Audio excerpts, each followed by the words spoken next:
गुज़िश्ता एक हफ्ते के दौरान मुल्क में महंगाई की शरह में 0.03% की मामूली कमी रिकॉर्ड की गई है। वफाकी इदारा शुमारियात ने महंगाई के हफ्तेवार एदाद शुमार जारी कर दिए। वफाकी इदारा शुमारियात के मुताबिक 28 नवंबर को ख़त्म होने वाले हफ्ते महंगाई की सालाना शरह 5.13% रही।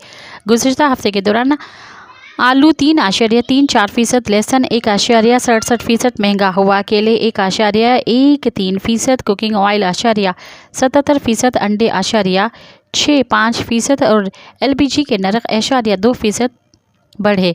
घी, कुकिंग ऑयल, वॉशिंग सोप भी महंगी होने वाली अशिया में शामिल हैं। रिपोर्ट के मुताबिक ज़ेर जायज़ा अरसे के दौरान 12 अशिया खुर्द-नोश की कीमतों में इजाफा, 9 अशिया की कीमतों में कमी और 30 की कीमतों में इस्तेकाम रहा। मज़ीद ख़बरन ऐं तफ़सीलात लाइ विज़िट कयो असांजी वेबसाइट www.awamiNewsHD.com ऐं ॾिसंदा रहो अवामी न्यूज़ HD।